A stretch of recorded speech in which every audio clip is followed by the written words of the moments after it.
dan lain sebagainya. Karena dia setia kepada Tuhan. Lalu apa? Usia 5-10 tahun mencari hubungan pendidikan yang baik. Makanya kita sekolahkan. Makanya disebut tuhori parbinotoa. Carilah ilmu pengetahuan sampai kemanapun. Jadi semua dari keuntunganmu membeli pengetahuan. Kalau saya di perusahaan saya, keuntungan saya bisa 50-80% untuk R&D. Makanya saya pastikan bahwa barang kami adalah barang terbaik dengan harga yang termurah. Karena kami persembahkan untuk Tuhan, bukan untuk mencari keuntungan. Jadi kalau saya membuat sanitizer itu dengan harga 7.000, bukan berarti kualitas rendah. Itu adalah kualitas terbaik yang ada di pasar. Saya bisa buktikan, kalian bisa buktikan.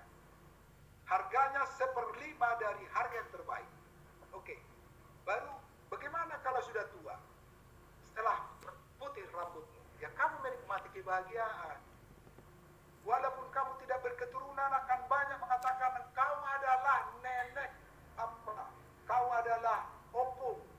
Ya, kamu adalah opung dari banyak orang-orang yang tidak kau lahirkan. Bukan Hamoraon, Hagabeon itu harta dan banyak keturunan, tetapi banyak yang menghargai dia karena menghargai kehidupan. Jadi bukan soal kita punya anak, bukan soal kita punya harta, tapi apakah yang kita lakukan itu membuat orang diperkaya? Berbahagialah orang yang miskin tetapi membeli kerajaan Allah. Bagaimana orang dengan keturunan yang banyak tapi dia merampok melulu bapaknya, merusak alam? Apa itu yang kita pilih? Oke, lanjut. Ini sudah disampaikan oleh pembicara pertama dan kedua. Lanjut. Cerdas semua ada di situ. Lalu merawat keberhasilan, ini juga sudah disampaikan, tapi saya sampaikan ada di sini. Ya, dari apa? Dari Unlocking Your Child Learning Potential by Cherry Fuller. 1, 2, 3, 4, 5, 6. Saya memang modifikasi dari dia. Saya summary-kan dari buku dia. Genom manusia deviasinya terbesar hanya 0,01%. Jadi tidak ada yang terlalu jenius dan tidak ada yang terlalu bodoh. Perbedaan mereka ini 0,01%. Sehingga siapapun bisa menjadi manusia yang luar biasa. Bisa. Yang buta, yang tuli, bisa menjadi manusia yang luar biasa. Yang idiot bisa menjadi manusia yang luar biasa. Karena ada keilahian di dalamnya. Karena perbedaannya cuma 0,01%. Jadi jangan yang pintar merasa pintar, makanya kepintaran adalah kebodohan bagi Tuhan. Karena dia mengandalkan otaknya yang hanya sangat kecil itu. Di antara tadi ada 10.000 kilometer, 10 miliar kilometer tadi, tahu apa dia tentang kehidupan dan pengetahuan. Karena itulah kita menghargai manusia, karena ada di dalamnya kekuatan manusia pun tak pernah bisa mengerti. Tak ada dua orang anak yang punya pola belajar yang sama. Tidak akan mungkin. Orang berprestasi dengan cara belajar yang berbeda. Tentu. Different is better than better. Ya, harus yang berbeda kita pilih. Pertajam panca indera karena buatan Tuhan. Ya. Baru kembangkan bakat dan karunia yang di dalam keluarga. Iya, karena itu pemberian Tuhan. Percaya setiap anggota keluarga. Karena modal percaya dan kasih itulah yang membangun kecerdasan dan keberhasilan. Jadi bapak dan ibu harus saling mencintai. Mereka menjadi patron kepada anak. Mereka harus setia kepada Tuhan, menjadi patron. Berarti bapak harus santai dulu setiap jam 4 pagi sampai jam 6. Jangan cuma bicara. Harus punya buku catatan. Ya paling tidak, sekarang saya punya buku catatan sudah 30 sampai 35. Ya, Obedience 1 sampai 30 bukunya. Itu baru berapa tahun. Ya, saya itu wariskan kepada anak saya. Supaya anak saya pun mencatat kepada anak cucunya. Sehingga apa yang saya rasakan, pemberian Tuhan, ya diwariskan menjadi lebih unggul dari saya. Karena gen itu adalah sebuah proses evolusi.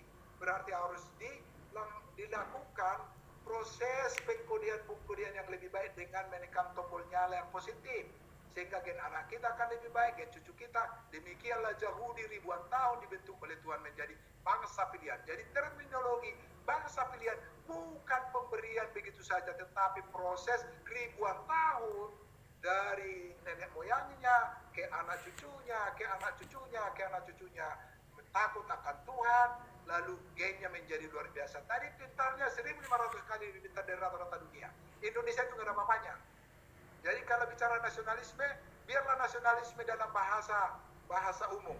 Tetapi kecerdasan kita universal itu adalah bahasa Tuhan. Ya, kita tidak boleh dibatasi oleh itu. Sehingga kita, anak kita dimanapun, warga negara manapun, harus kita relakan untuk mendapatkan yang terbaik. Karena dunia ini adalah tempat mereka. Pergi kau ke Urkasdim. Urkasdim itu bukanlah Urkasdim yang ada. Tetapi di mana ada dunia, anak kita di sana menjadi berkat bagi bangsa-bangsa. Oke, lanjut. Waktunya udah mau habis ya Pak Marwah. Lanjut. Ah, ini contoh. John Seboli. Ini coba lihat dia. Hampir dikeluarkan dari sekolah. Sekarang menjadi pencipta anggota tubuh yang disebut dengan myoelectric bionic untuk yang lumpuh. Semua orang yang lumpuh bersuka cita kepada dia, padahal dulu dia dikatakan begitu bodoh. Ya kan?